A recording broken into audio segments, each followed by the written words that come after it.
What is up, y'all?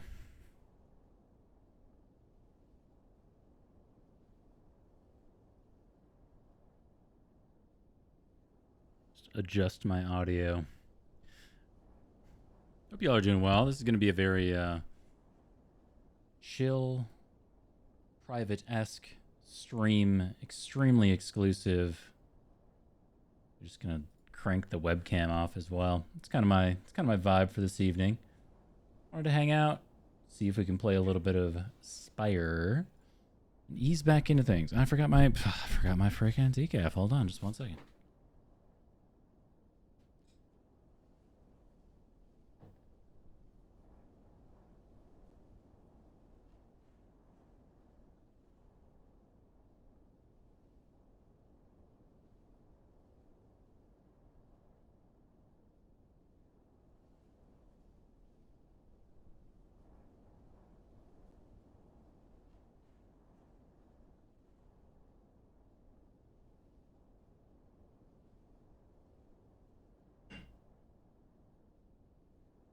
Okay.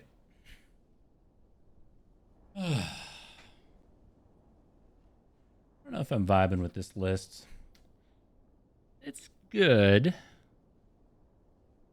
It's okay. Let's do a little bit of this. Tried and true. There we go. That was the Monterey Bay Aquarium jellyfish 2-hour lo-fi hip-hop nonsense. I swear I pulled it before and I really liked it, but I just wasn't feeling it tonight. But anyway, yeah, the whole purpose of this, I mean, it's going to be, I didn't even blast Discord or anything. I think it's going to be just a couple people hanging out, hopefully watching a successful run of Spire as it goes. We shall see. As we saw in the last couple runs, Spire was being a bit of a bully. So it's been a while since I've been... Well, I mean, I don't even think it's been a week, honestly, since I played Spire. But still, it feels like I needed breath. Needed breath, I needed break. I mean, $100 is pretty good. My problem with the $100 here, like we do have this early shop, but then what do you do?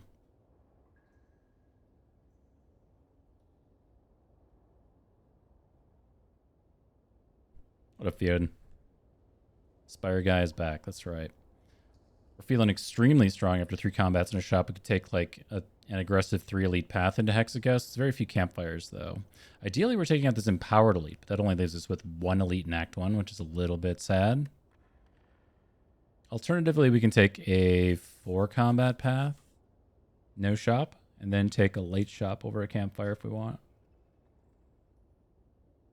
I was more thinking if we do end up going to this empowered elite that we would go this way, actually. Just take more combats, more card reward screens. No Act 1 shop. I mean, removing cards into Hexaghost isn't amazing or anything. But that leaves us with like an upgraded card start, which is not particularly good on the Silent. It's not bad, it's just not good. You know what I mean? Do it anyway. Just kind of want to play. See what speaks to me.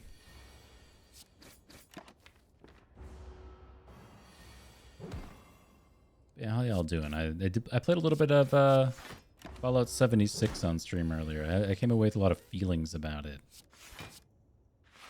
They were not particularly good feelings. But I was inspired to play it nonetheless. From the TV show.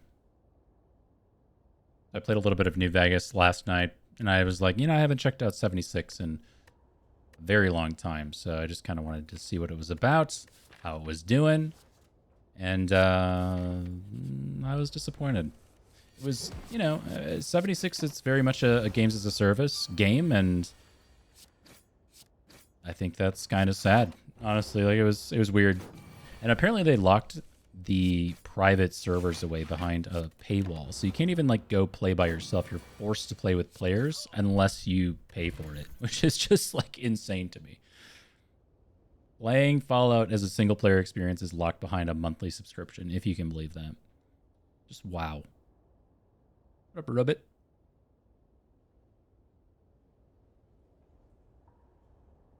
But yeah, the show is a banger. I've been taking early Cloak and Daggers recently. Not willing to say that it's been a mistake.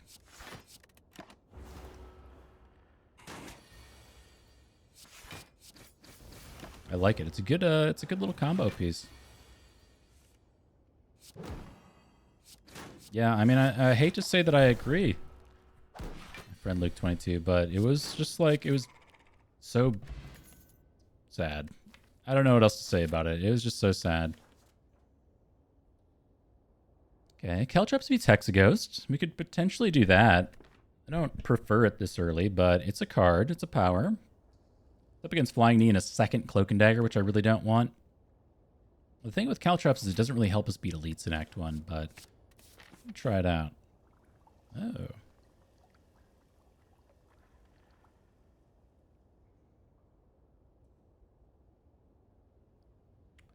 Honestly, I think we just take Speed Potion here. I really like Blessing of the Forge to help us through Gremlin Knob. And then Speed helps us with like turn 2 Sentries, maybe a bad turn on Lagavulin. Yeah, that's pretty good. Maybe this guy. But even like I went into Fallout 76 kind of expecting to be a little bit disappointed, you know? And I was, in fact, very disappointed. It was pretty bad. Let's see, this is 9 plus, that's 15. You go to 30. I mean, it's not the world's best split, but it's that or we take a ton of damage.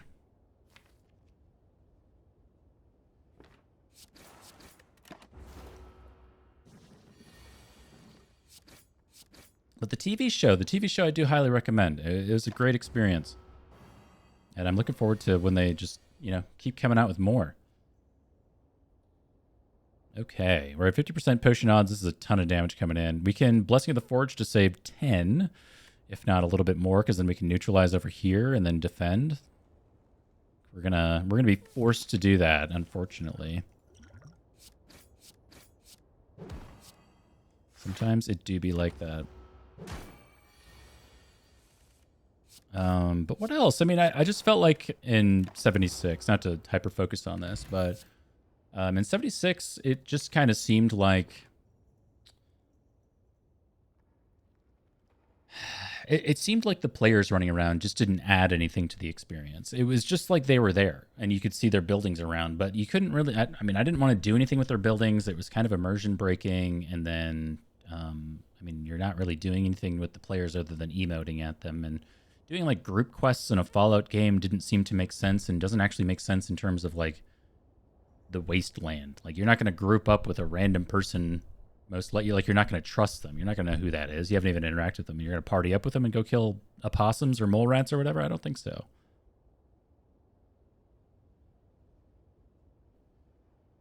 But yeah, I mean, none of it really speaks to what made or makes Fallout a great experience, in my opinion. So, anyway, yeah. Sadly, I just don't have anything positive to say about it. Boy, I wish I did. Fake Bouncing Flask to beat Lagavulin. And it's Lagavulin. Wouldn't you know? It's not my first time.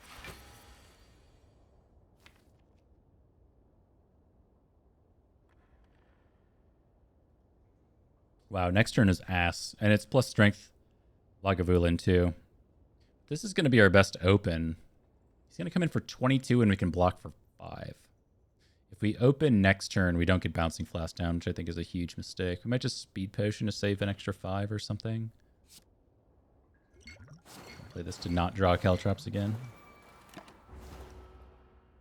Yeah, that's what I've always said about Fallout. It needs group progression. Yeah, I think like the Skyrim experience, like when I go through and play Skyrim, for example, just a different Bethesda game, it is cool to think about, like, if you could run through those environments with friends. That's neat. But I want to play with like 1 or 2 buddies. I don't want to play with like 20 randoms, you know?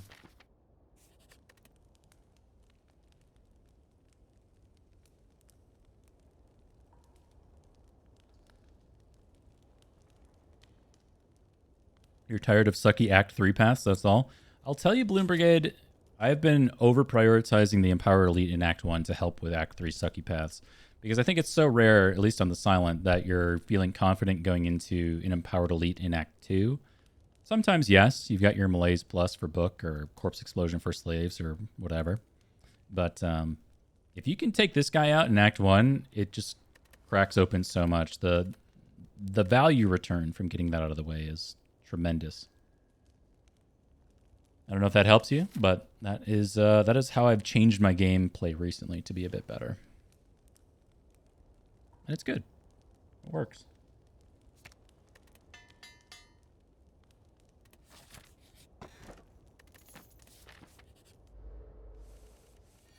But yeah, Fallout with friends sounds cool. Fallout with randoms sounds terrible. I think that's pretty a pretty agreeable statement. I don't think anybody was dying for Fallout with randoms. Gamble?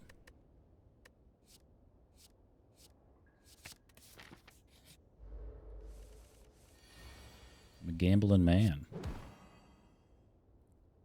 Yeah, how much do we hate our lives if we don't get plans down is the question. Because if they can both come in next turn, we can flask this turn.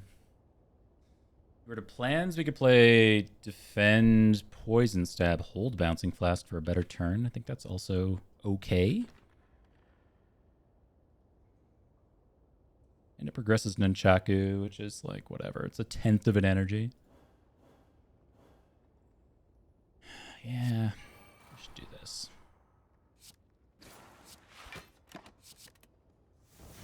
We can afford to lose some HP going into Hexaghost, of course, but not all the HP.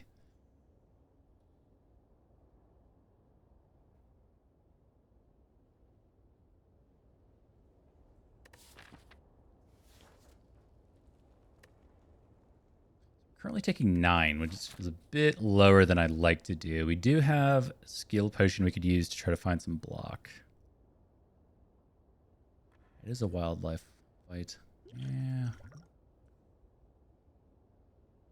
Yeah. Yeah.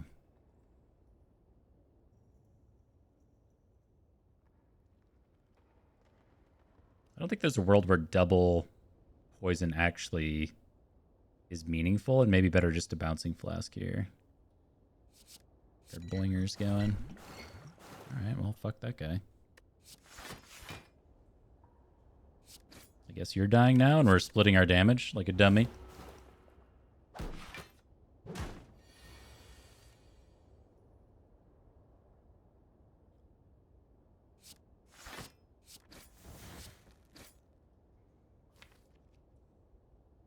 Okay, well, we're not going to be frail. We're obviously not getting Blask down. We could gamble here to get Caltrops in play and then draw around to our block cards again. I think that's perfectly fine. Just because our draw next turn is so terrible. This is also terrible. All we have left is block cards. Oh.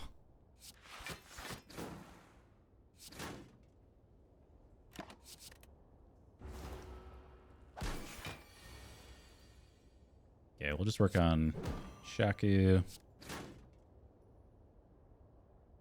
It's 12, so you're always dead next turn.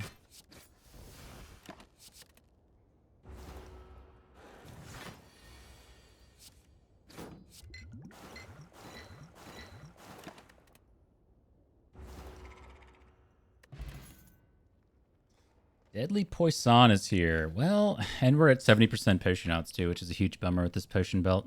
I mean, it's basically a dead relic at this point for some time to come.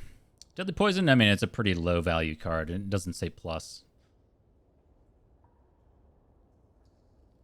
Does get our poison stacks going in a really nice way. If it does say plus, I mean, that also kind of beats Hexaghost in a way. I just think it's pretty terrible. How often do you want to draw and play Deadly Poison? You just don't. So the question is, like, do we take anything here? I think maybe we just skip. We already have an unupgraded Cloak and Dagger. I don't really want a second one. Flying Knee's okay.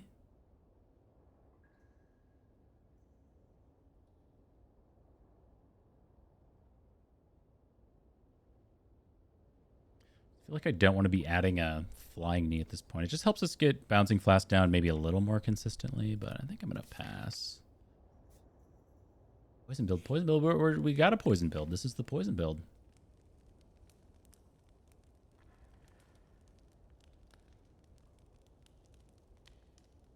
There are some rough hard pool fights with no potions and $250. We might have to take a quick rest. Just in case.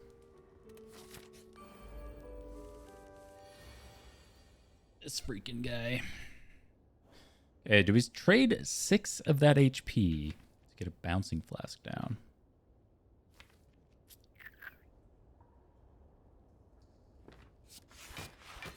I think so. Well, I've made good choices. Guess we were going to lose 8.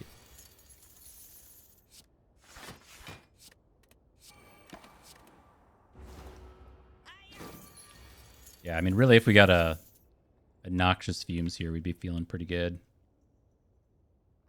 Okay, next question is, do we try to high roll for the Bouncing Flask to save Nunchaku? You block for 6. So we would have to triple strike to kill you, and I think that's pretty likely if we just hold 2. It's a bit of a gamble.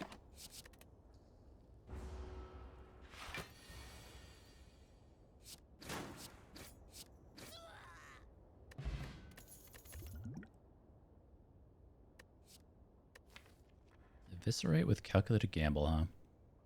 Say no.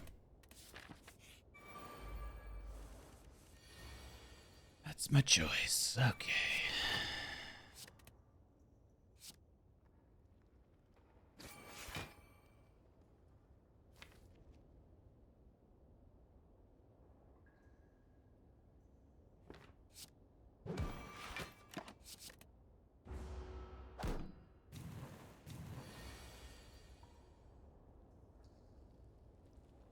You would.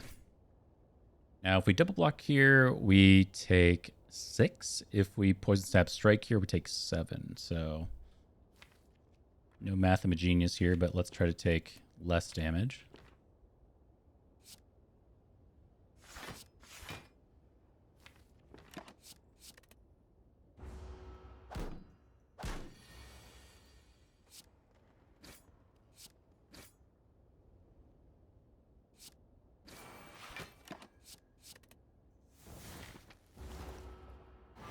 We'll try to get Chaku on 9 and call it a run.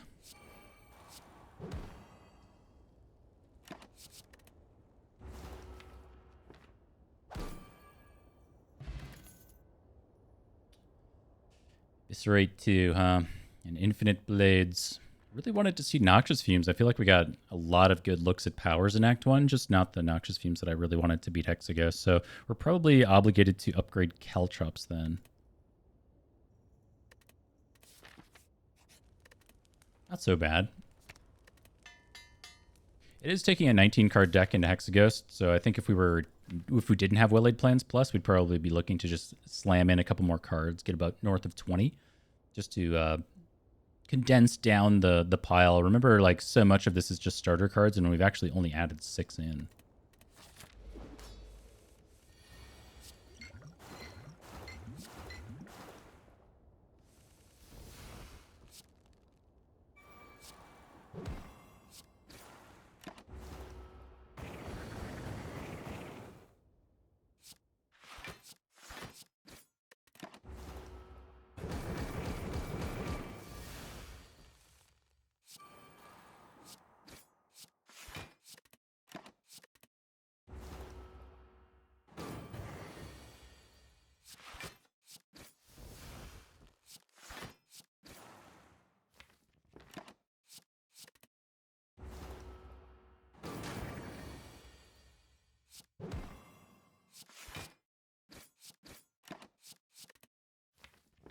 Next turn's free. We get our Bouncing Flask down. Unfortunately, shuffling without it in the draw pile, though. It's going to bottom deck it. It is what it is.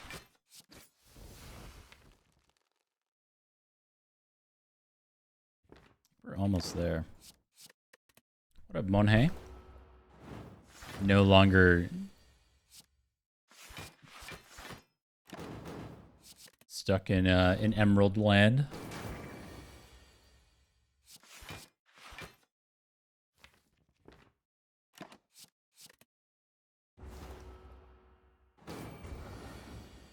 I was in somebody else's stream earlier, and they were talking about StarCraft, and I've been watching a lot of StarCraft. I've talked about that, but it made me miss having some kind of like competitive game that I have to play. Something where you can like learn and progress and have good days and bad days and that kind of stuff. Something outside of Spire, you know.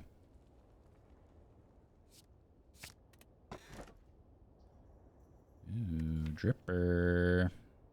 Dripper Wraith form's pretty hot. We did only take one elite in Act 1, so... if I were to not do that, try to think of some kind of... try that New Janea. Which one did I try? I gotta look at it real quick. Monhe. I've only listened to one so far. I listened to the top one. The Spin and Stir, Episode 7 by DJ Light. I think I listened to it twice, though.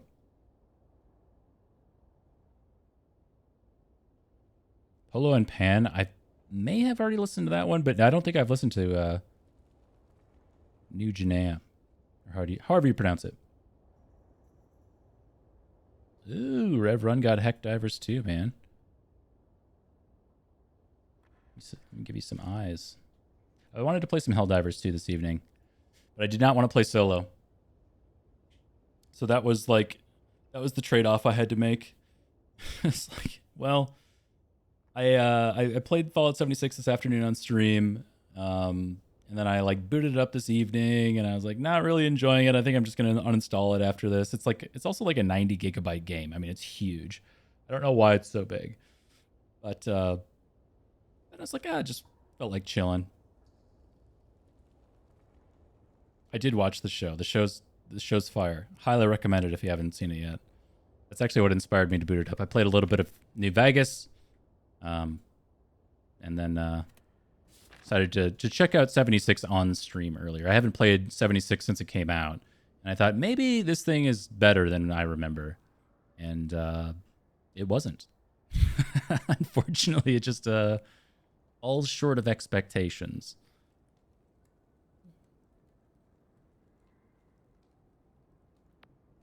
Yeah, I kind of want to go rewatch it. I'm not talking spoilers or anything, but it made me super geeked for season 2 when it comes out in a few years. Really just want to go to an early shop here. So we've got Coffee Dripper, getting 2 elites. I mean, really ideally, we'd be getting more aggressive with elites since we got our Empower Elite out of the way in Act 1, but what we're looking to do is hopefully upgrade Wraith form at an early campfire so we can take on some of these elites. We're not super stacked for the elites, so Slavers is awful, but we do just have Wraith form and well-laid plans, so we're trending a direction.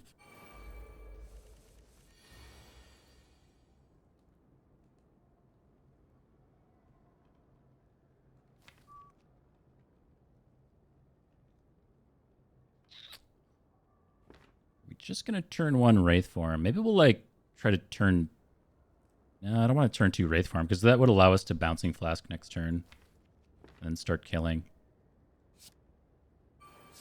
We just do this. We can strike here, but we'll probably just strike next turn.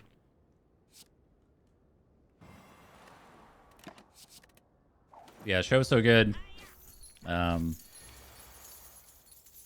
I don't know. I don't have a lot of thoughts beyond that, just because I'm not talking spoilers, you know. Oh, interesting.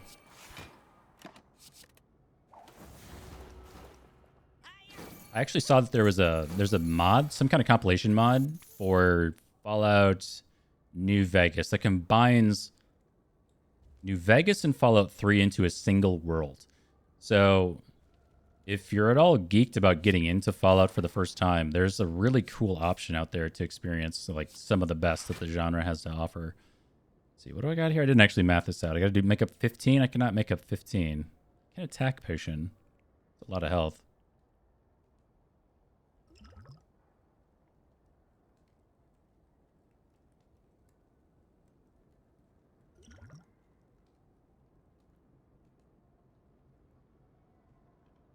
This is like overkill.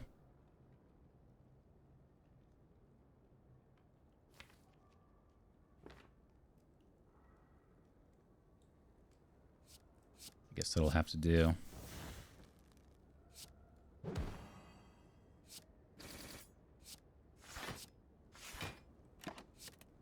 means I should have done attack pot first, right?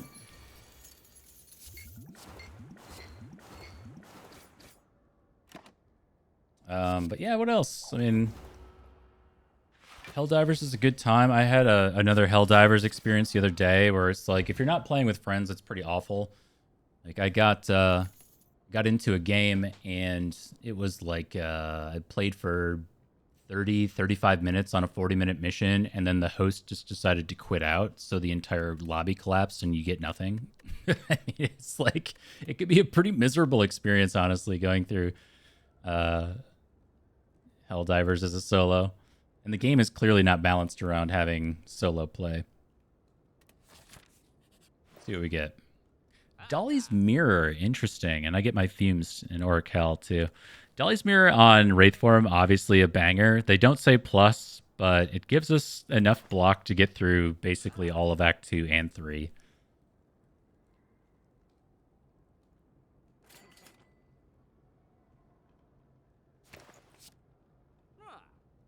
Our boss, champ.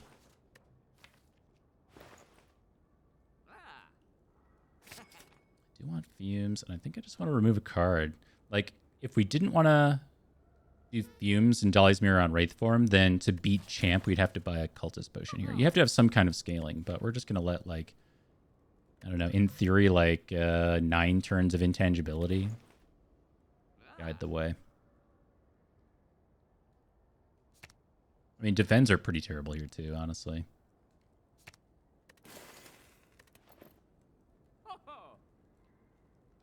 Third-party POV DRG. Is that Deep Rock Survivors? I played that on stream the other day, too. It's actually pretty great. If you're into the, like, Vampire Survivors-esque kind of games, like if that's your jam, I think it's a really good time. I like them anyway. These guys are all dead, so we're just going to save our Chaku. We are going to take a bit of a beating. You bought it because of that stream? Damn. Looking forward to my royalty check here pretty soon. It is good. I really like it. So if you like those style of games, I do actually recommend that one quite a lot. It's fun. It's just fun. You know, the games, that style of game tends to be a little shallow, but outside of that, I actually like them a lot. This game is too fun. It is cool. I think there's a little bit too much in terms of like I think my least favorite mechanic in this game, Deep Rock Survivors, is that when you unlock more guns as you play the characters and level them up, but they block your ability to get overclocks on those guns until you level them up in a next run. So it's actually really weird if you're trying to push for the higher difficulties. You kind of have to play, like collect a couple guns and then play a lower hazard level and just level them up to unlock the overclocks to then go back to the higher hazard difficulties. It's a little jank. If you haven't played, maybe it doesn't make the most sense. But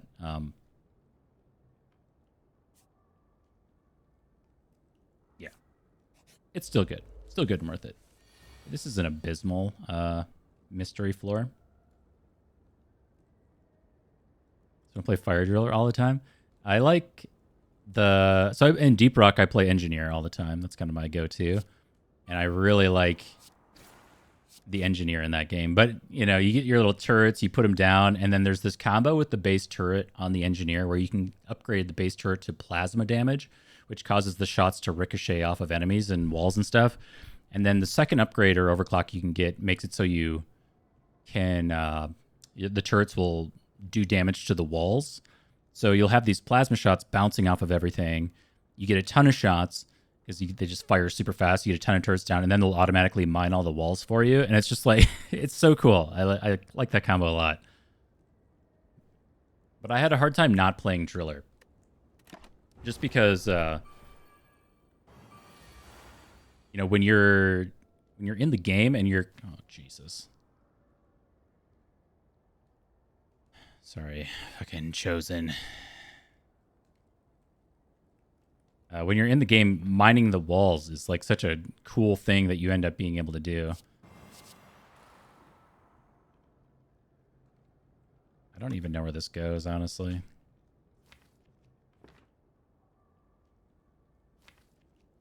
I don't know if it matters. But there's the initial driller upgrade makes it so you can... Holy shit, yeah.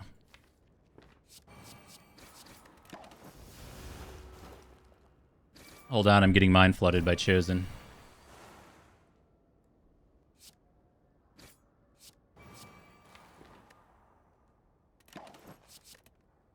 Hold on.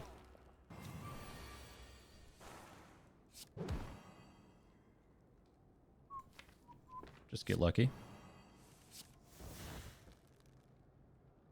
That usually works.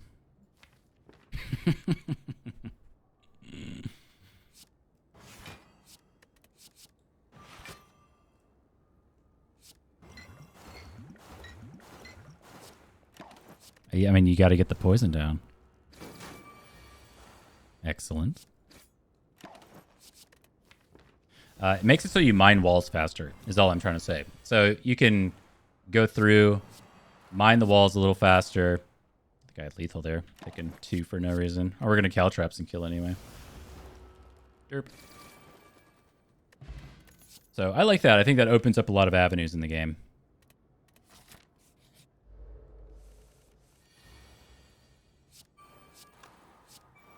Who put so many powers in this deck? 5 powers on floor 22. Okay. All right, buddy.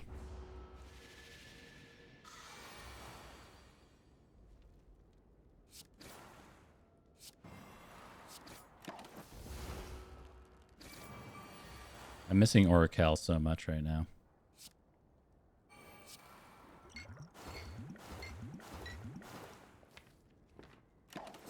Bowie deck. We don't want to redraw that. Let's be real. Problem with this guy is he never stops coming in.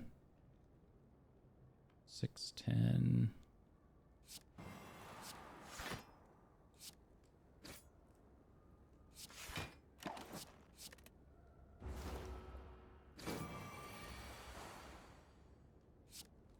Yeah, I usually have to like limit myself with that genre, or I'll sit there and just play those games just forever, man. I love that whole survivor genre of games.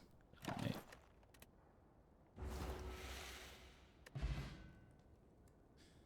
Please congratulate me on completing my 4th Ascension 20 run, this time with the Watcher, thus completing all 4 of the characters.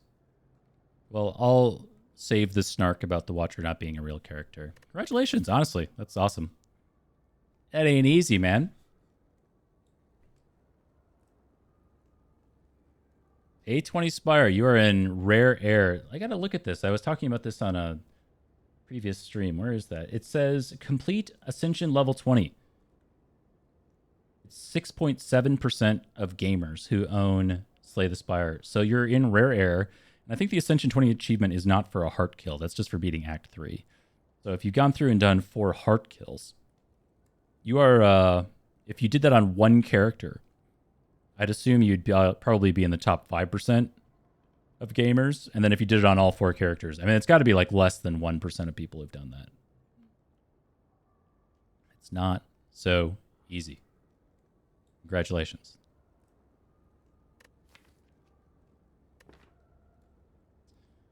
This does say Deadly Poison Plus on it. It's up next to a Malaise, which helps us with, say, Time Eater and Awakened One.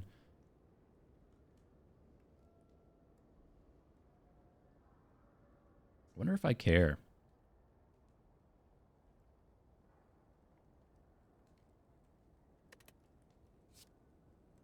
I just like upgraded cards. What can I say?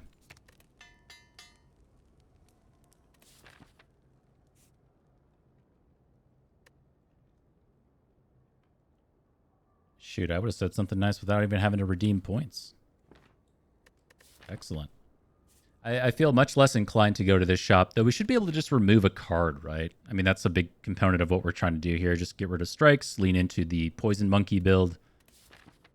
Yeah, we're just going to keep going this way. And, you know, taking away an elite is certainly not worth it. Well, that's a little bit of a problem.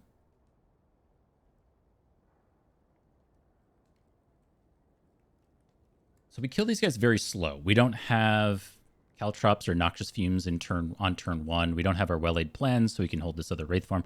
I'm thinking that we might have to dupe pot this initial Wraith form. That gets us through 6 turns, which will get us through a shuffle. A shuffle is 3 turns, right? 5 cards a turn. We do have Calculated Gamble in there, so we can expedite that a little bit. So, like, in theory, in a perfect world, if we have singular Wraith form, hold on to Caltrops, or not Caltrops, Calculated Gamble, we can try to luck our way into just drawing into second Wraith form. Dupe pot's really good for us.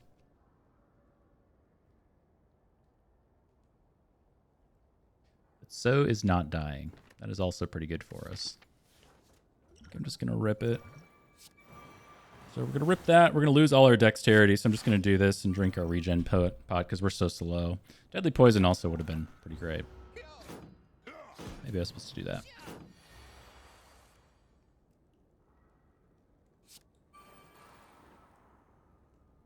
Turn is like painfully slow. But I do believe Gamble can be a better turn than this.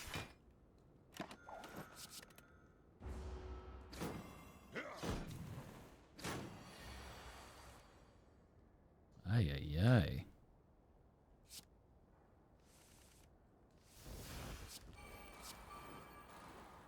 Passing on that Oracle really hurts. Like outside of Rodney, it's hard to make up for just a little bit of chip damage when you've got Dripper. So yeah, I mean, having all the Wraith forms in the world is awesome, but does it matter?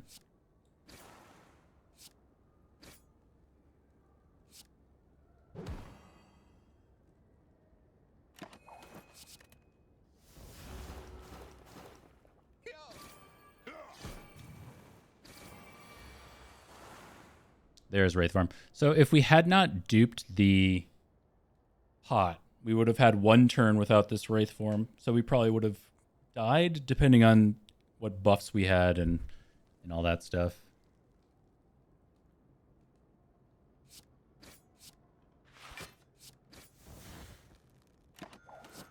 Maybe died is an overstatement. I wasn't paying that much attention, honestly.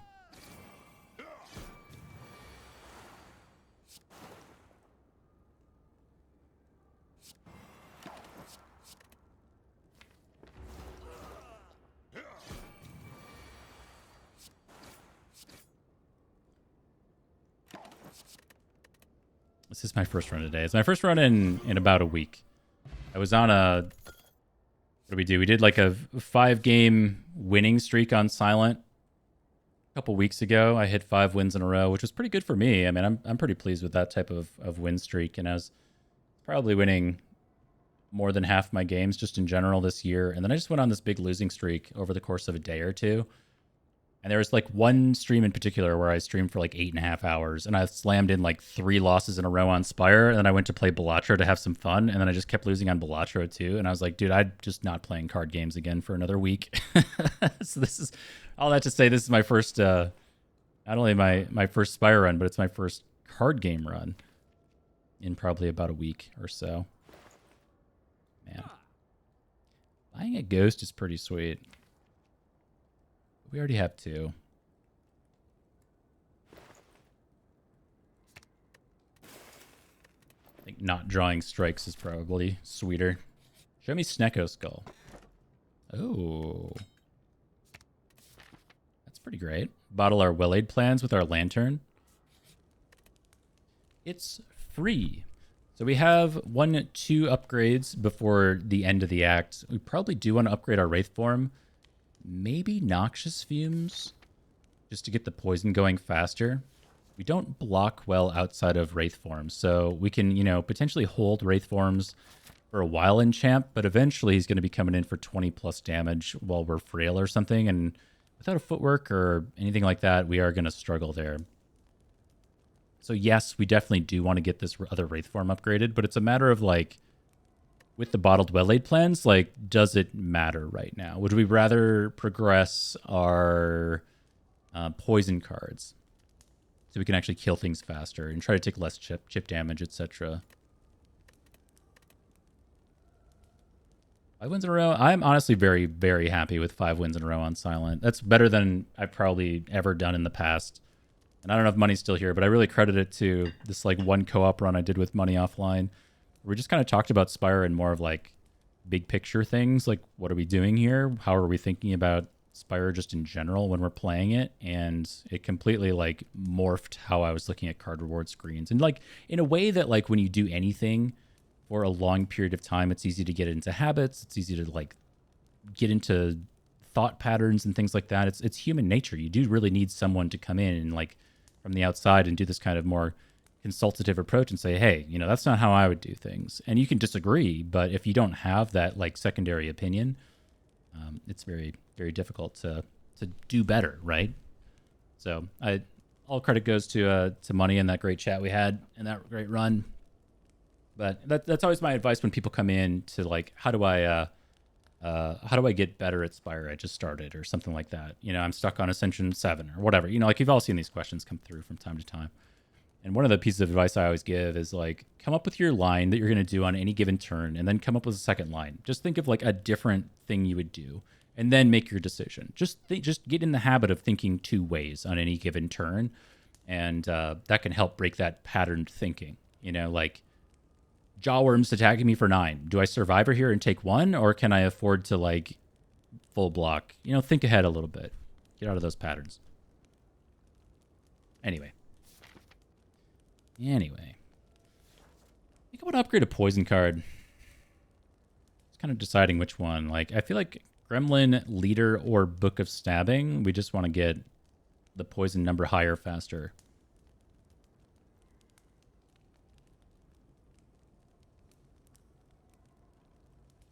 Cloud's probably our best way to do that. I just like not having Fumes upgraded is so sad. Did I tell you about treadmilling poison? Oh, man.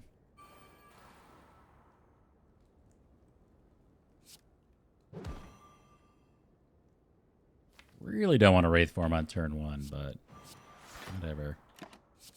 For a long time, if you don't know the inside joke, for a very long time, I kept talking about this like same idea that I had about around treadmilling poison, where the whole idea with Noxious Fumes is it makes the poison number go up, not down, even if it's incremental. So that's the value of Noxious Fumes for people who don't understand why like 2 poison a turn is good. It just makes it so this goes up, not down, basically. And I just kind of kept repeating the same line over and over and over again. And I just like didn't even realize I was doing it. It's just like it's like patterned speech, right? I still like the idea. This is getting a little spicy. This.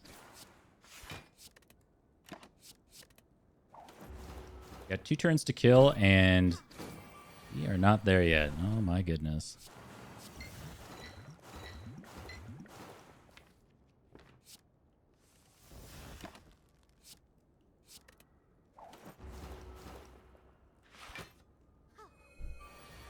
Oh.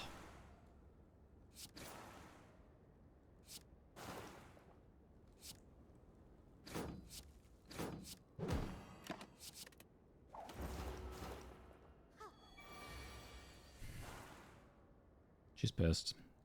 We gotta make up 12 damage here, no problem.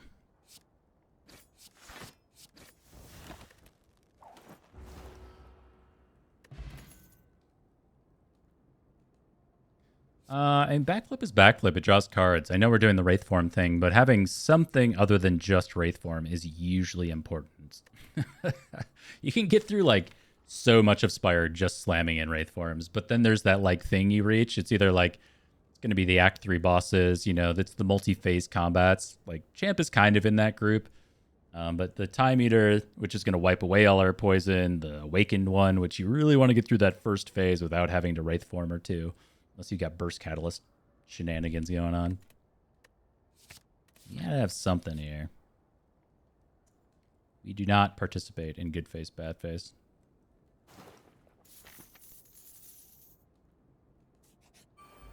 Look. And our potion luck is back up to 60%. Remember in Act 1 we got to like 70%, I think, a couple times?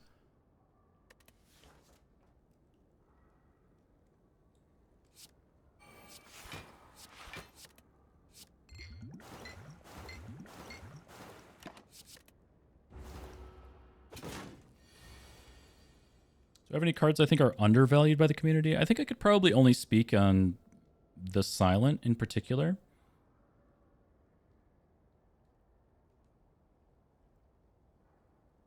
I just haven't played the Defect since... I don't think I've played the Defect or Ironclad in 2024.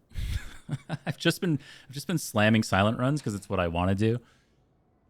So, yeah, I think I just can only comment on the Silent. And it's hard for me to answer the question because the community is quite small, and I feel like essentially every avenue of Spire has been explored at this point. I mean, there's very little room for additional thought in this space, just at this age of the game. I think Zeknar did an incredible job of coming back and shaking that up. I mean, Life Coach was definitely one of those people who just kind of like helped change and shape ideas, as we were just talking about. So all credit to them, of course. In terms of things being undervalued, I would say I can only speak on really myself because, frankly, I just don't watch that much Spire content anymore. I used to a lot, but I don't know.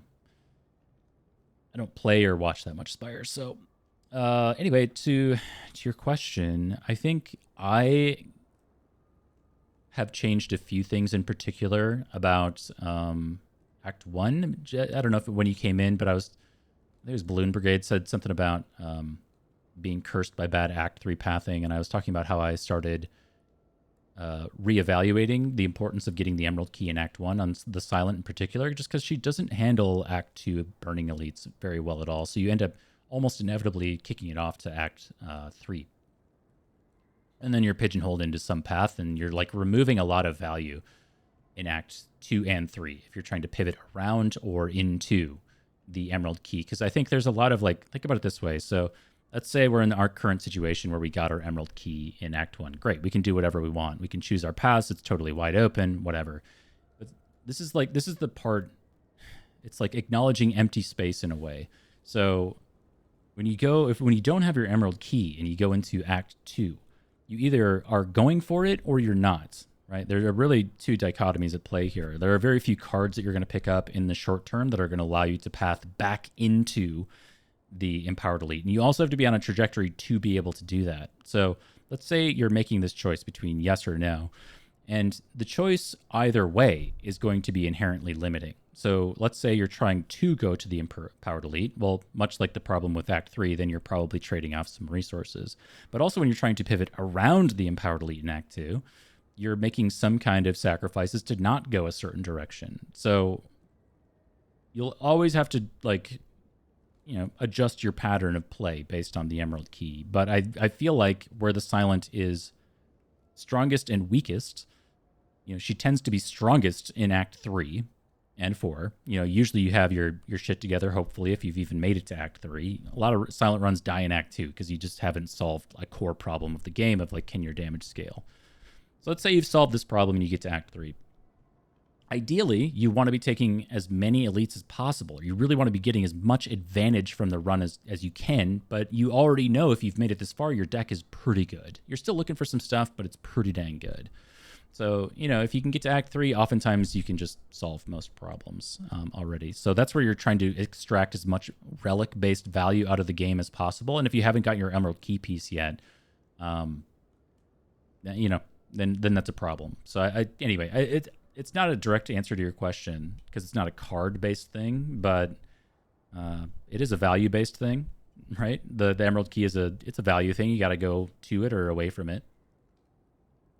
So anyway, that's what I'll say. I also started picking Cloak and Dagger earlier in Act 1, whereas I used to always avoid it. But it is like the Silent can basically win a run off of one of two ninja-based relics, Shuriken or Kunai. You get one of those, and you can pretty much win. Not always, but that's like enough. So if you have a Cloak and Dagger Plus, I mean, we have a Nunchaku here. So far, Cloak and Dagger said Plus. It would be like getting us more energy in return. I'd say that was something that I personally undervalued. It's not exactly doing amazing things for us right now, but it could. Anyway, it's a very long-winded answer. That's how I feel. That's what it is.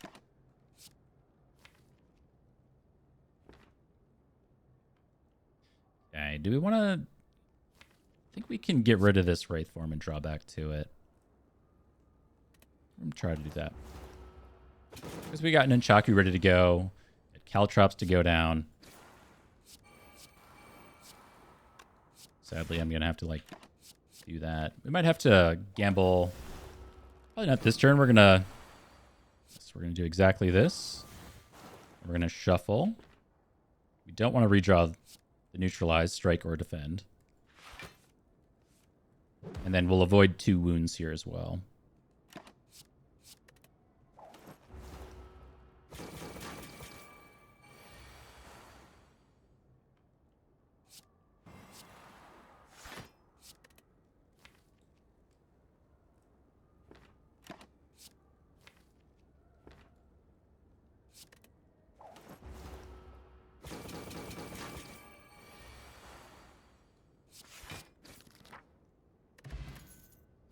Cringe scroll, huh? Well, I'm not a fan of Ninja Scroll.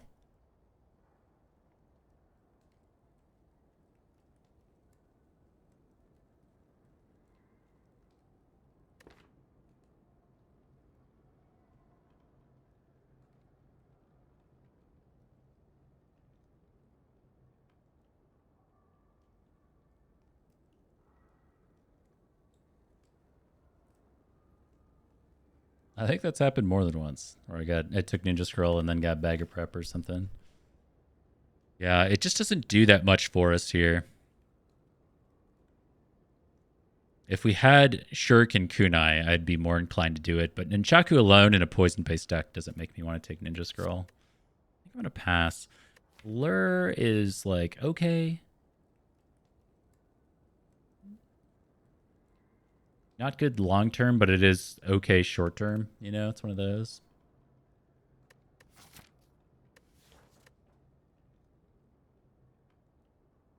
Just doesn't say plus. I'll take it. Notably not thwack that I was hoping for. Oh, my Lanta. All right, Spire, let's do this. Somehow still 21.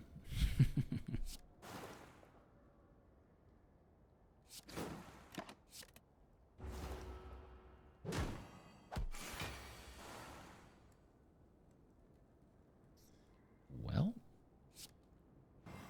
is what it is, right?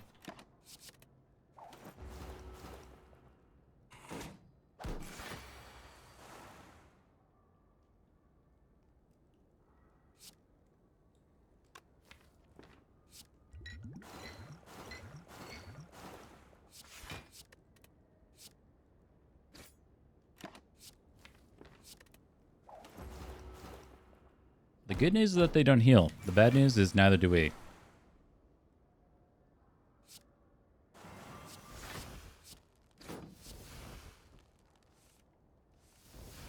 Oh.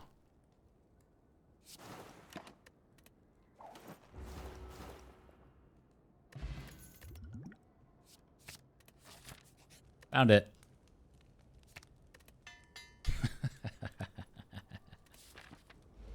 Now to not die to champ somehow.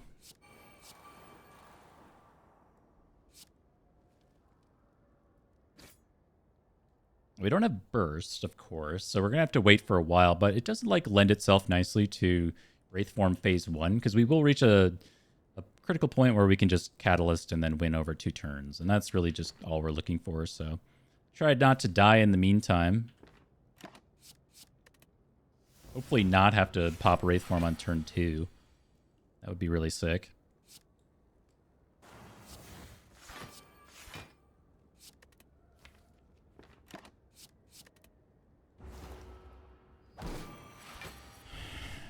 $20, huh?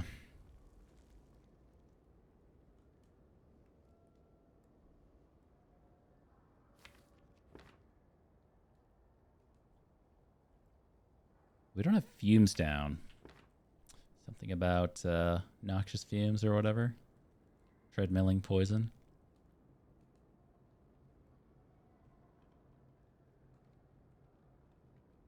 So we can block for 9, 12. We don't die.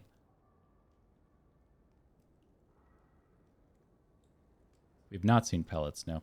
Give me just a second. I'm going to refill my cup here.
Okay. Sadly, I've not made a decision on what I want to do here yet, though. It's more so that I'd really like to get Deadly Poison and Bouncing Flask down before we shuffle, because then we can redraw them, and that's how we're going to be able to play Catalyst and get the heck out of here. But turn 3 Wraith Form is just, like, when we have 3 poison applied, is just kind of sad. My house shoes. What did I say? We can block for 9? Take 8? Or maybe we draw a block card. I mean, that's also possible.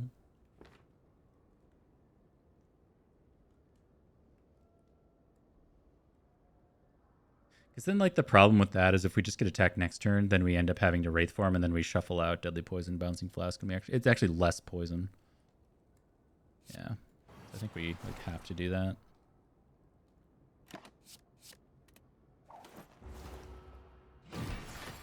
That's classic.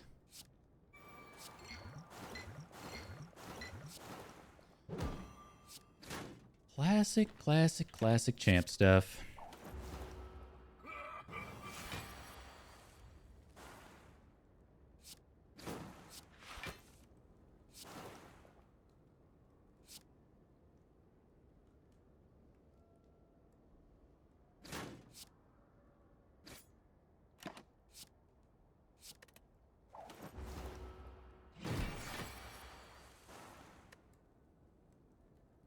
Is there any chance we can block here? I don't think so.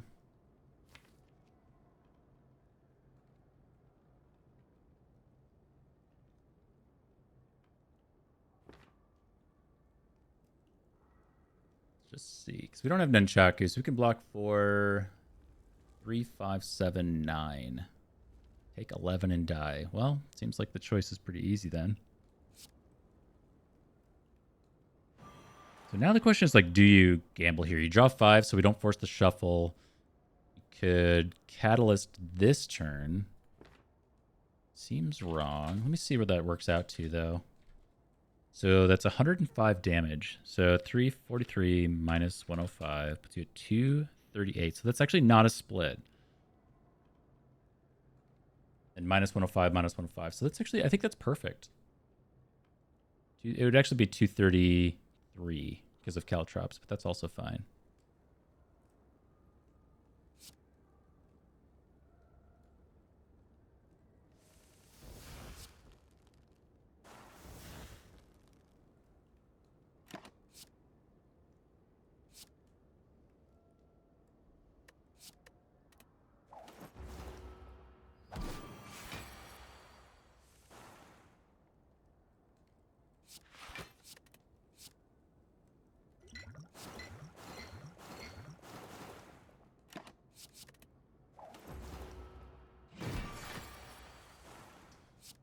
Oh, you know he did.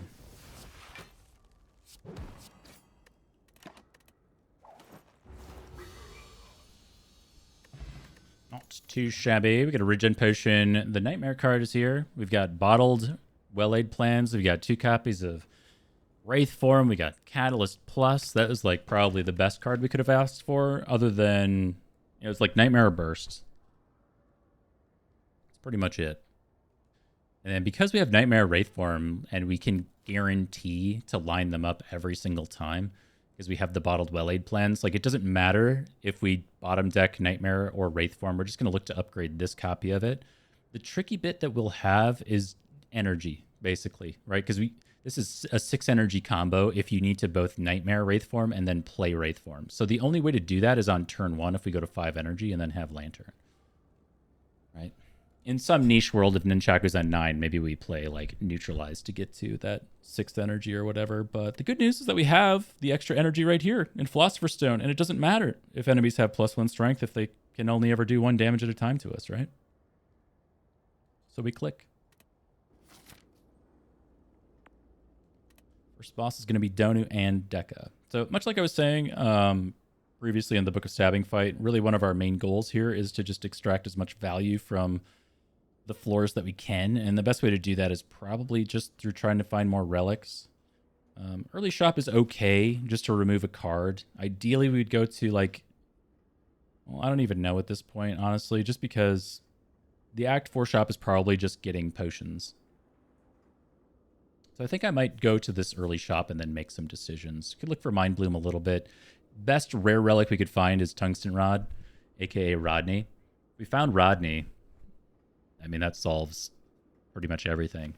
You can think so far ahead at this point when we have this combo together. You're like, how do I deal with like 1 times 15? Like, how do I not get chip damaged away in that combat?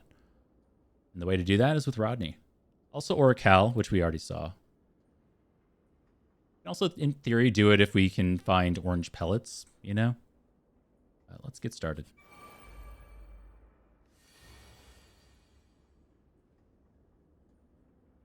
Hey, we have 6 energy. We'll just end up probably doing Nightmare on the other one. I don't want to deal with this stuff.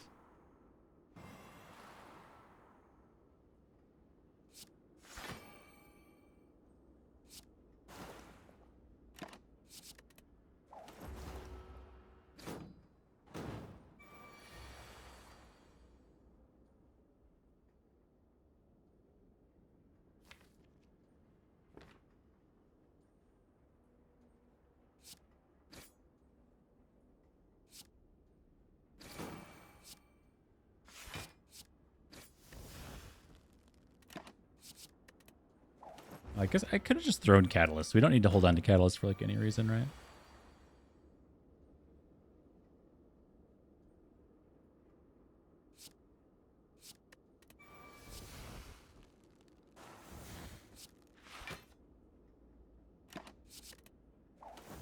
Very, very spooky. So I guess the other thing is we're looking to upgrade, hopefully, Wraith Form, Nightmare, and then Crippling Cloud also is like I don't know if it's like a need to have, but it's definitely a nice to have.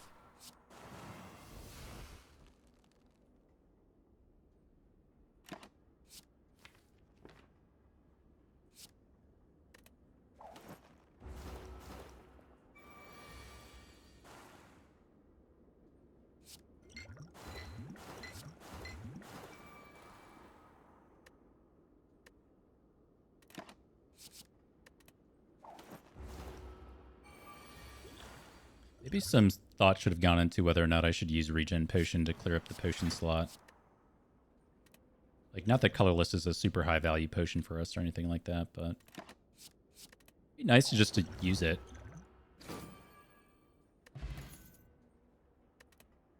Think about that for the next combat. Glowing Tessie. This is a lot of HP for us.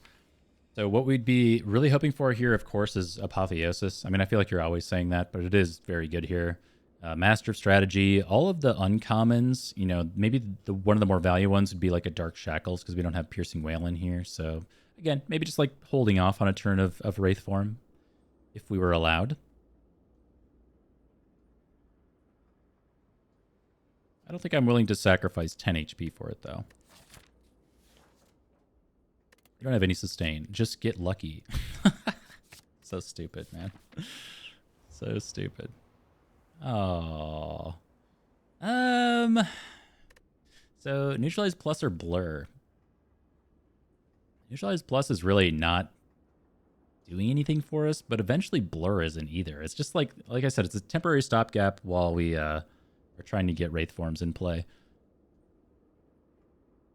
I guess the side to that is that we do have Apotheosis, so blur will eventually say plus. And you've noticed I've like held on to Survivor quite a few times just to try to prevent chip damage. And we're still going to end up doing that because this will then say 11.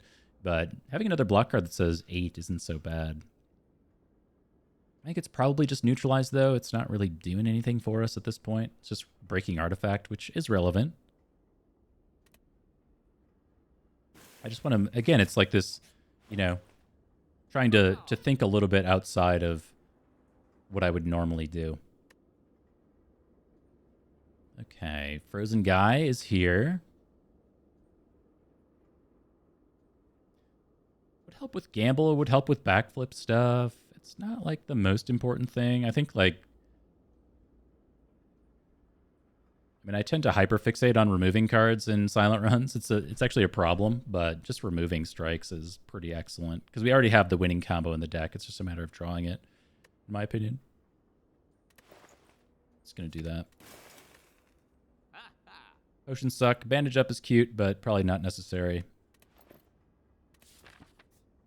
Okay, thinking about regen.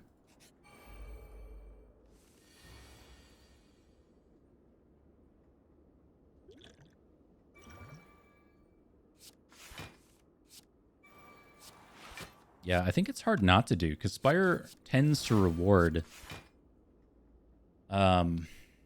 It tends to reward removing cards just so significantly. Like there's a lot of play somewhat recently around flooding the Silence deck full of cards. It's a really interesting idea. Just jam in a bunch of stuff, and you know, eventually, you won't have to see strikes and defends as much anymore because you'll see all the other stuff. But I just feel like unupgraded silent cards just suck. I don't know. It is kind of a me problem.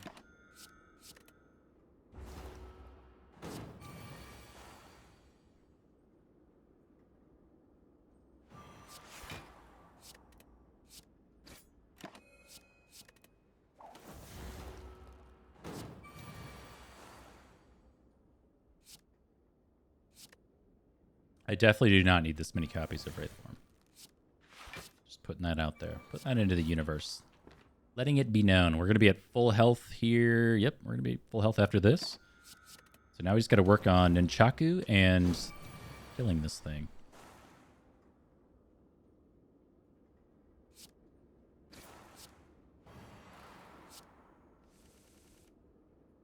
Not taking chip damage, I guess. Okay, so next turn should be a win.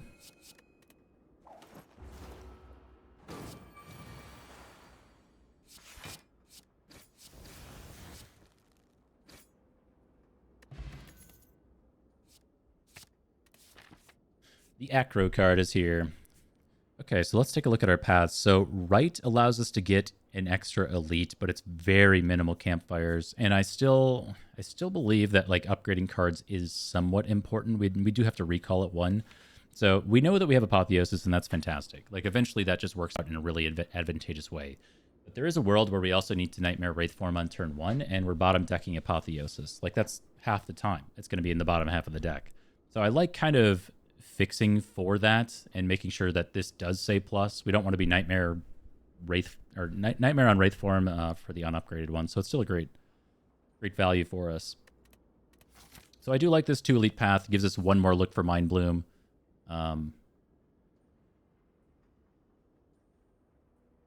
Yeah, I generally like that. I think that's okay. We're gonna have to Sapphire Key here too. This has just gotta happen. Hello, Leonard. Hello, my boy. Yeah, we don't need this shop. This would give us more looks for Mind Bloom. Be content with this.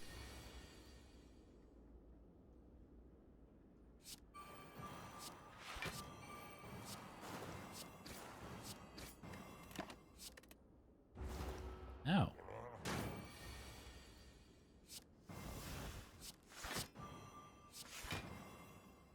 That's right. That is a byproduct of this deck. You know, it just does not block that well.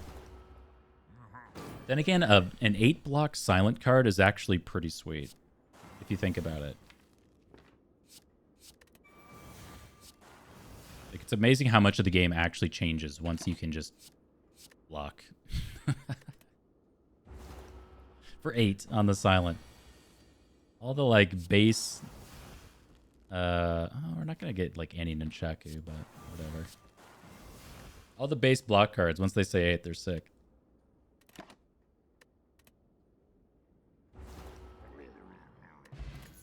Juzu Bracelet. Boy, howdy. We are getting that look at Mind Bloom. We know that's not a combat.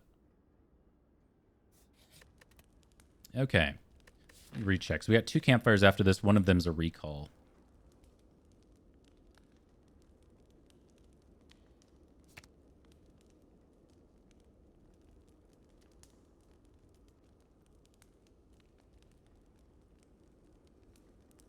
Yeah, and then I guess we just upgrade Apotheosis.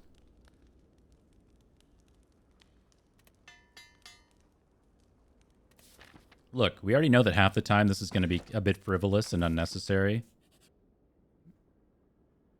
140 gold for the red mask? Honestly, like removing an artifact like going into Donu Deka is pretty sweet.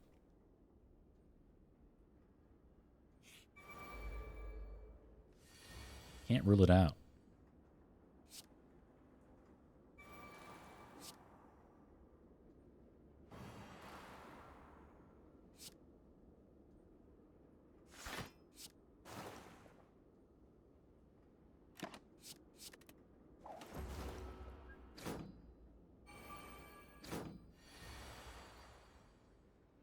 I do hope to see some higher tier cards, though. Or potions, rather. Excuse me. Higher tier potions. I feel like we've had really bad potion luck this run in general, and the potions that we've gotten just have not been that amazing. We did get like an early dupe pot that I ended up using. But outside of that, I don't know, man.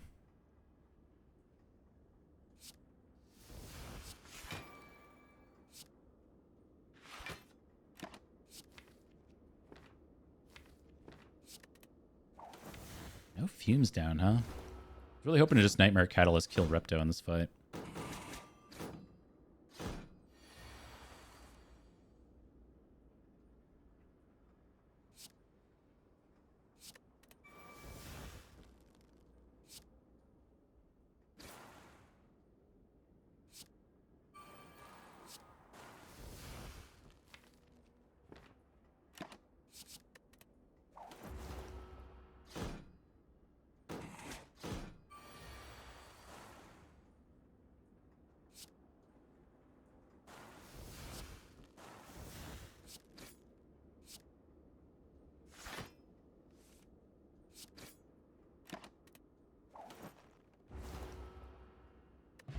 Centennial Puzzle, sure.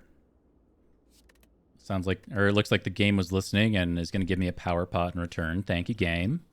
Rid a colorless potion. Fear potion breaks an artifact, like I was saying. So even though we're not really doing physical-based stuff, we do want to get through artifact in the Act 4 elites and Donu and Dukkha, and potentially even the hard fight, if we don't get our like catalyst stuff down before the artifact comes in.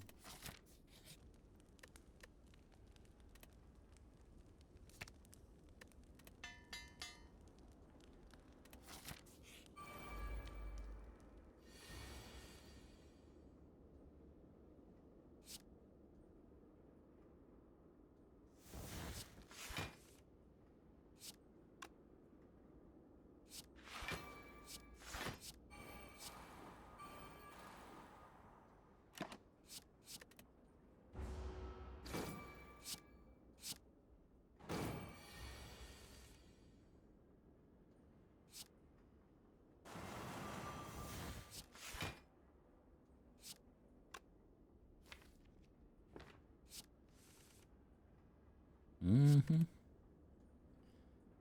Well, that was always a possibility. What if we ever, like, catalyst the Exploder just in case we don't draw into a Wraith form next turn? It's very possible. We're getting 2 4 dazed cards going into our draw pile right now. We've got 2 more to go through. I think we take this guarantee. We just never have to deal with that. Buddy, what do you need? He's got needs. Yeah, I know. Well, it turns out we would have gotten both of them.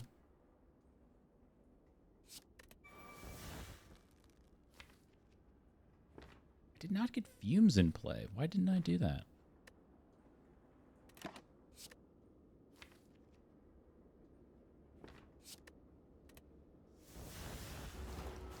don't even know where he went. He needs sippies.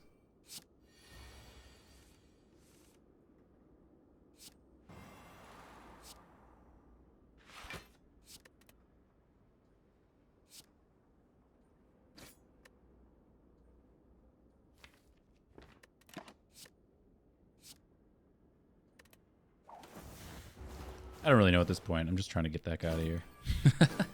just get me out of here. Please.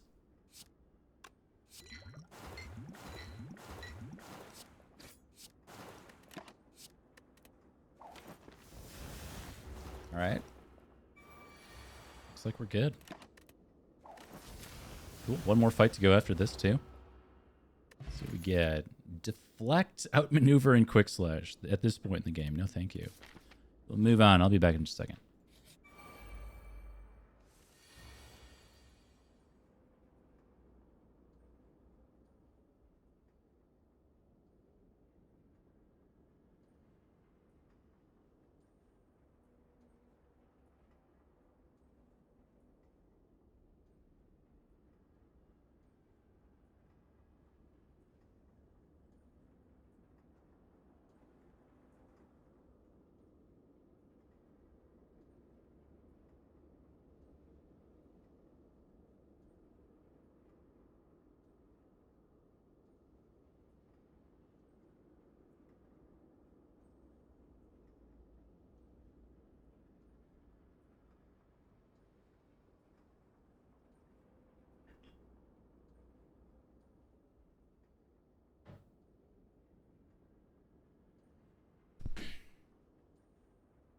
All right.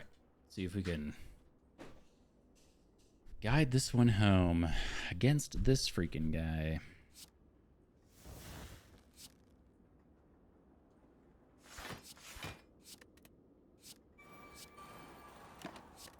Ouch.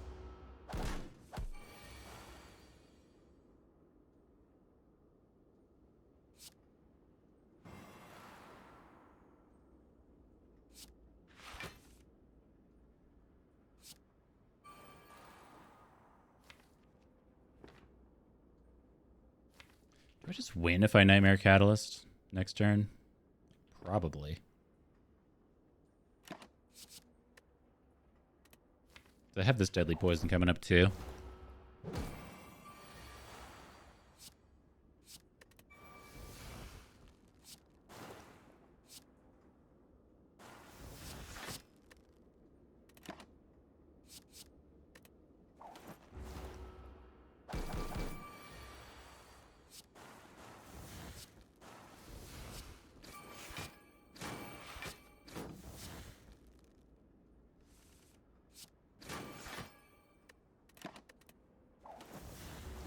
Well, outside of a bad turn one, not too bad. Blessing of the Forge is here. I mean, it's fine.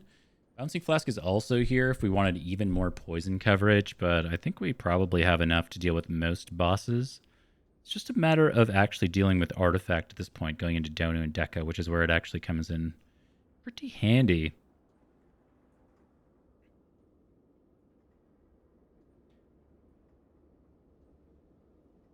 I don't know. It's like, it's okay.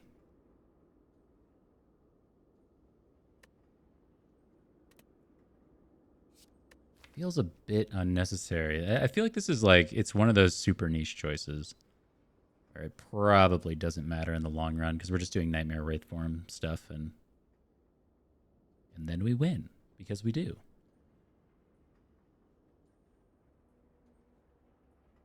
But like, what's one more card also? You know what I mean? You know what I'm saying? What's one more card? And it says poison on it. That's pretty sick. Okay, so I know what I was saying about Fear Potion, but I think Blessing of the Forge is actually pretty good. So Blessing of the Forge allows us to upgrade defense and stuff when we don't have Apotheosis and whatnot in play on turn one. Admittedly, like most of the important stuff in the deck is upgraded. So maybe we do keep the Fear Pot. But I think there's a niche enough case where Blessing of the Forge matters.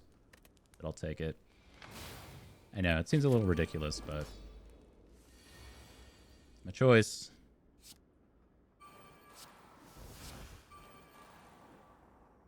Okay, do we care about strike here? Not really. There's actually there's a world where we purposefully take the damage on turn one here, so we draw extra cards so we can get our combo in play. We would have to take 7 for the pleasure of drawing 3 cards. But I feel like taking 7 now probably prevents us from taking some more damage next turn. Because we don't block, right? This deck does not block well. We have to get our combo down.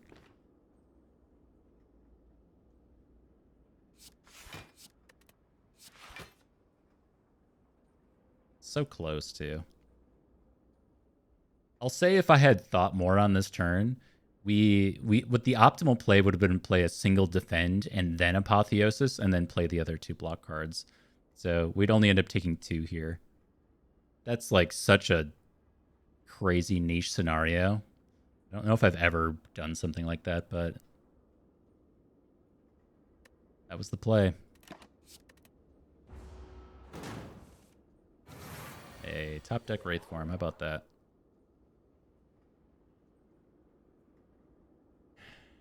All right. How much do we block? 1624.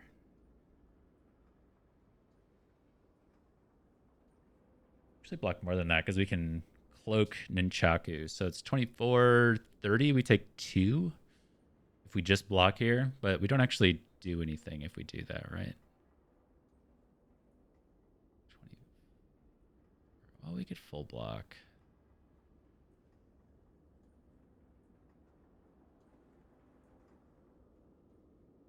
Yeah, I think we just do this.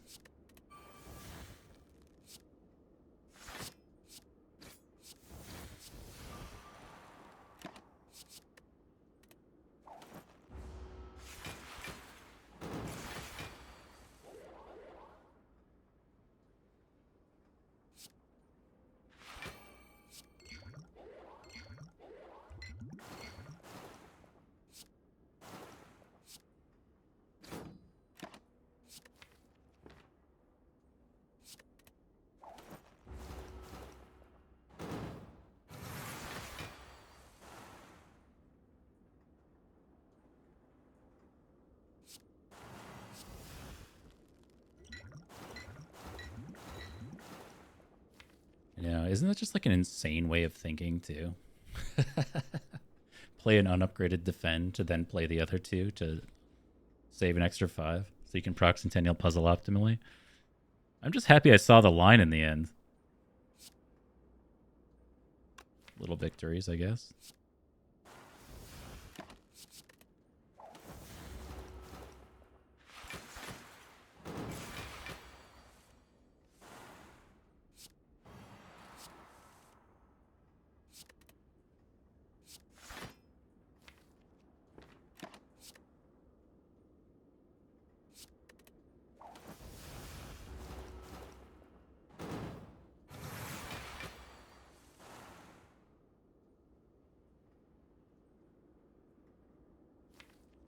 Now, if we hold the bouncing flask, we get more poison over here.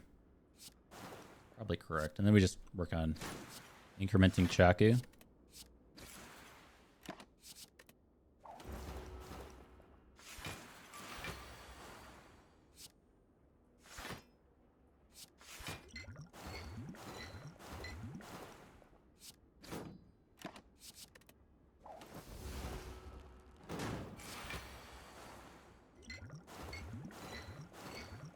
Oh man, all my block cards say 0. So we should shuffle them out here.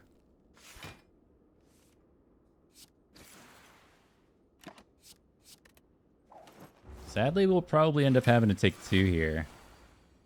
Yeah.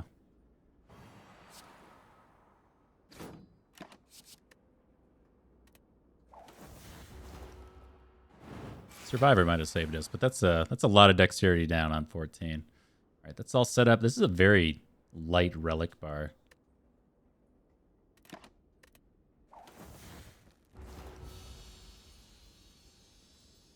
I gotta turn the water off for my cat.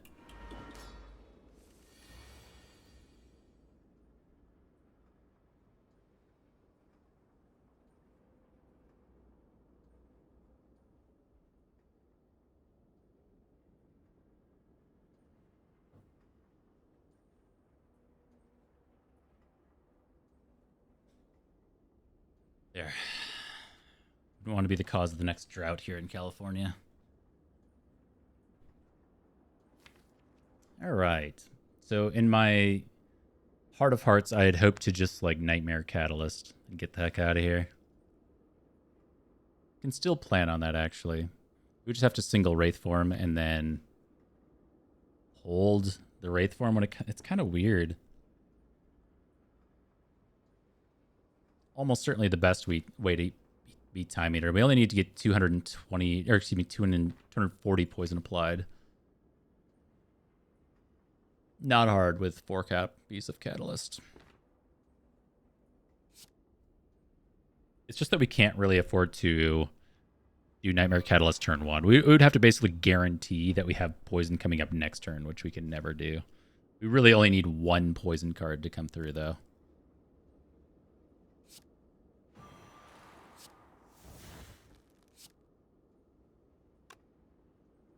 Actually, maybe I should have thought about Juzu. Take like 3, try to proc it. I don't know.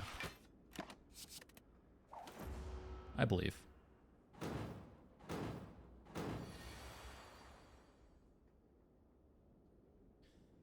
What could have been? The other problem is like counting the cards, right? This is 1, 2, 3. We have 8 card plays, 3. Then it's plus 3 catalysts, so that's 6. So then we have 2 flux card plays, if I did that correctly. And this should be enough. I mean, maybe I should just math it out to be sure. And we could maybe even bouncing flask instead. So let's say we do 7 times 3 times 3 times 3 times 3. 567 poison. So yeah, we only need 1 deadly poison down to make this work.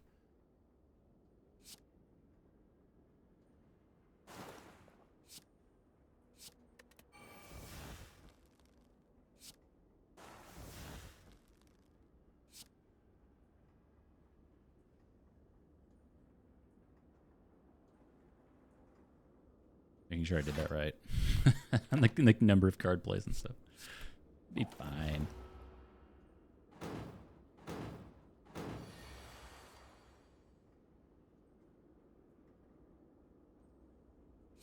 For good measure. Just to be safe. So I don't have to break out the calculator again.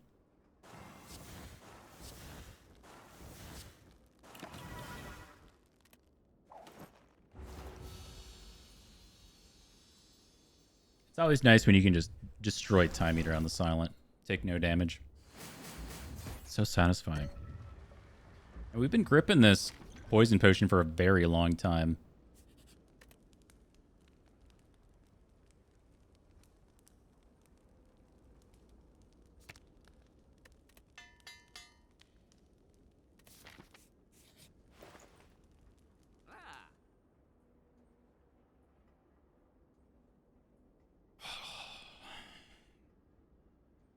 Okay.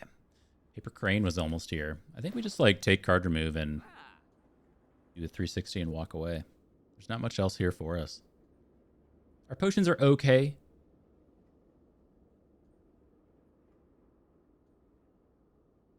Yeah, we know what they're all doing. I don't like they're not really necessary. Blessing of the Forge got a whole lot less necessary now that we upgraded our Crippling Cloud, I guess. Might still do something. I don't really think we need a third well-laid plans, but, you know, there's a world where it's, like, nice to hold on to a Wraith Form and a Nightmare and a Catalyst or something like that. But, again, I think we just, like, draw the combo, we play the combo, and hopefully we win. That's the plan, man. Okay, I want to do the thing. I want to draw extra cards here. I think we just don't play a block card. Even though I want to draw cards with backflip. So it's 1, 4. Oh, that's awkward. I want to get Fumes in play too. Well, we might just have to Bouncing Flask.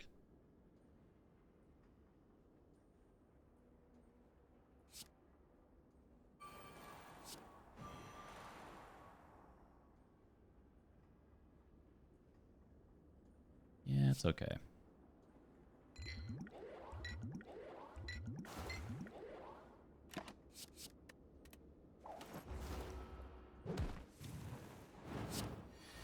Interesting. Okay, that's like a neat little thing to recognize, that you'll draw the extra 3 cards with Centennial Puzzle first. I mean, it makes total sense because Shield goes first, and then the burns go on top of your deck, and then you draw them.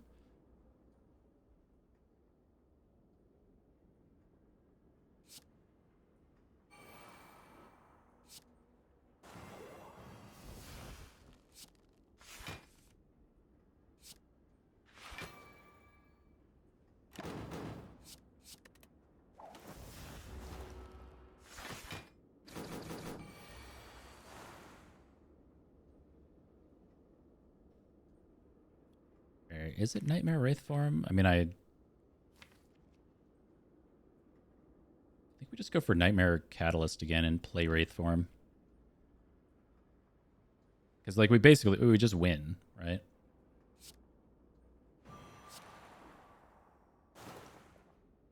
Save our Chaku.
All right, nice. We are there.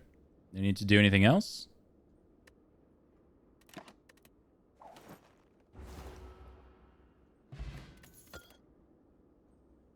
Infinite. Okay, so the nice thing with this footwork is it would allow us to mitigate a little bit of the dexterity down as we're dealing with the multi-attacks. But I don't think that's going to matter enough for me to actually click it here. All right. So considerations, of course, when you have Centennial Puzzle, is don't just slam in a card. You may want to preserve it somehow. I think in this instance, we're pretty okay just taking the +3 card draw. You can look for, like, After Image. That would be pretty nice from our Power Potion. And then, of course, we'll try to throw down the Poison Potion just to get stuff going. And then Blessing of the Forge is kind of whatever. We'll see if it matters. Probably just going to Wraith form through the first cycle and then see how things line up. We're either going to, like, Nightmare Catalyst or Wraith form. Where do we begin? Let me see if I can get an after image. Yup. Oh, well, damn. Okay. I really didn't want to draw all of this on turn 1, but sure. So Nightmare Catalyst with the Poison Potion and Bouncing Flask is, like, in theory, enough. I mean, it's over 200 poison for sure. And then we just, like, double Wraith form and can, like, never lose from this position, I think. Got to see what's our energy situation. So that's 1, 2, 3, 4, 5, 6. And then we have Energy Potion in hand to throw down to try to block some Beat of Death if we really want to. Like, sure. Just do this. Do I want to? Do we care? Do we, like, throw down a Survivor here to try to block some Beat of Death because we're going to be playing a lot of cards? It's like 1, 2, 3, 4 health. It's not that meaningful. Versus, like, next turn, we might want to... Actually, we want to save Energy Potions so we can Wraith form and then play 3 Catalysts. Because we're going to have 5 energy, so that's just not enough. Okay, I think that makes sense. So let me just make sure I have this math correct. So this is 1, 2, 3, 4, 5, 6.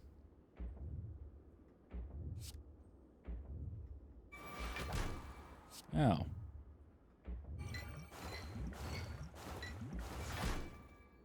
We don't even really need this, honestly. This is such overkill at this point. Cool. We only need 2 more.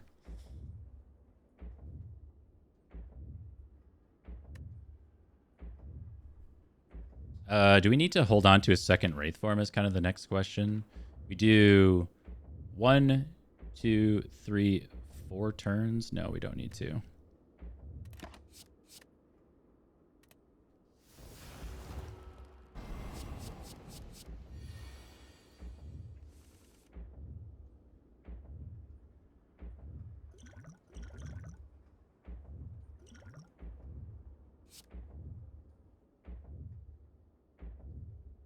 Well, I guess technically. So we got 3, 4, 5, 6.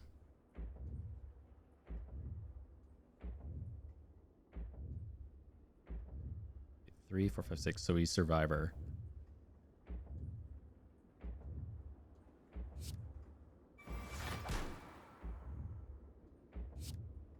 Well, no, we don't even need to do that because we're only playing 2 of them.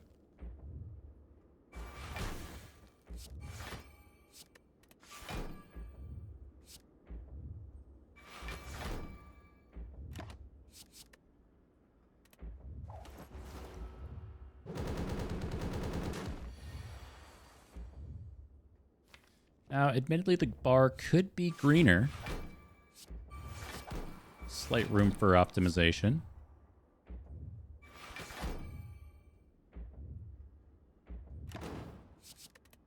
Let's try to save our Nunchaku for next run. Hey, Apotheosis. Dude, I totally forgot about you.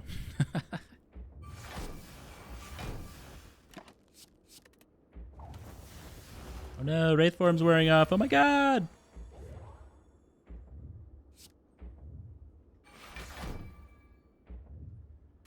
I haven't done the poison monkey thing in a long time. It hasn't really worked out for me recently.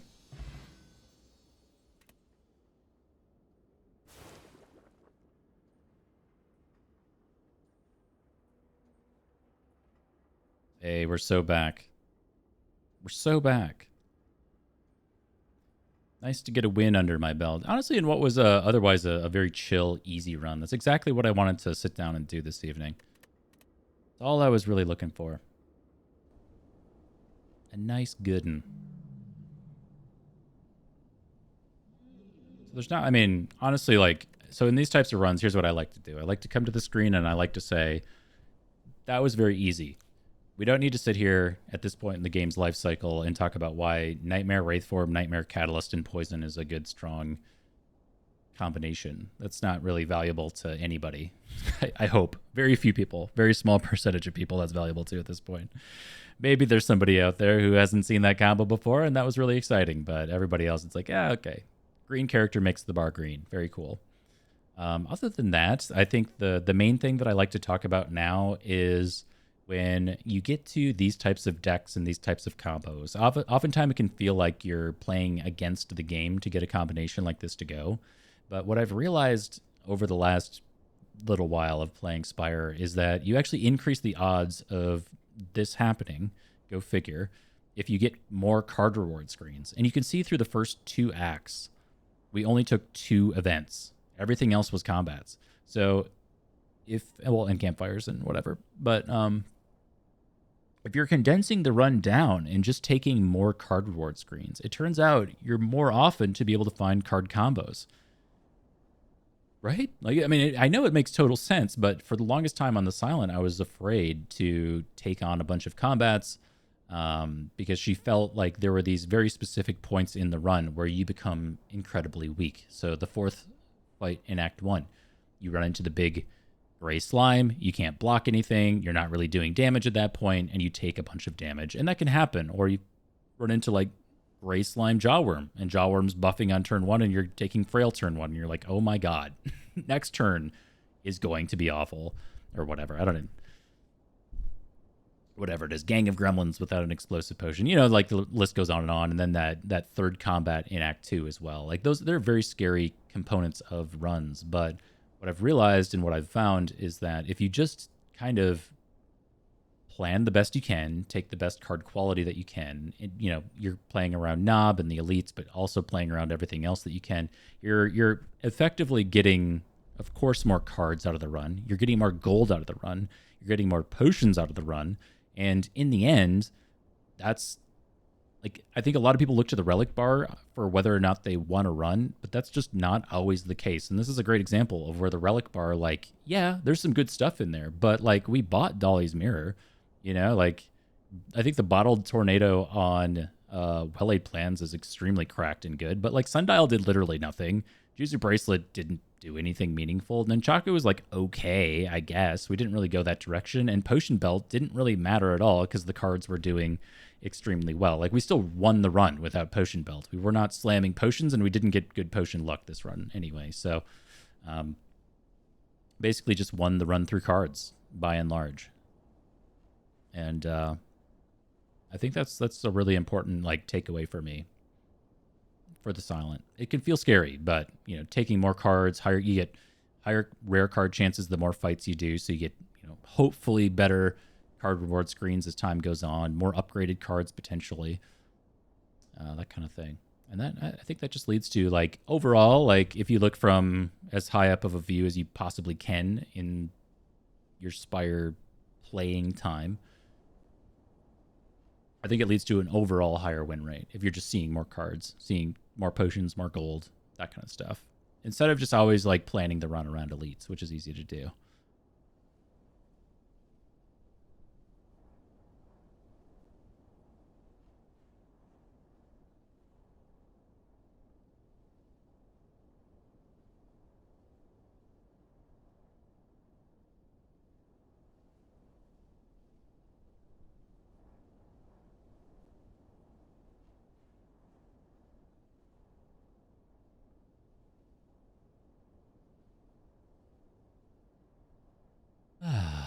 Very good. Very good. Okay, y'all. I really just sat down to do a single run of Spire that happened to be a fast one, but this was a very, very quiet, very niche. I didn't announce on Discord that I was going to be streaming or anything. I really just wanted to sit down and see how Spire felt and chill out. No cam, lo-fi beats and all that. Hang out.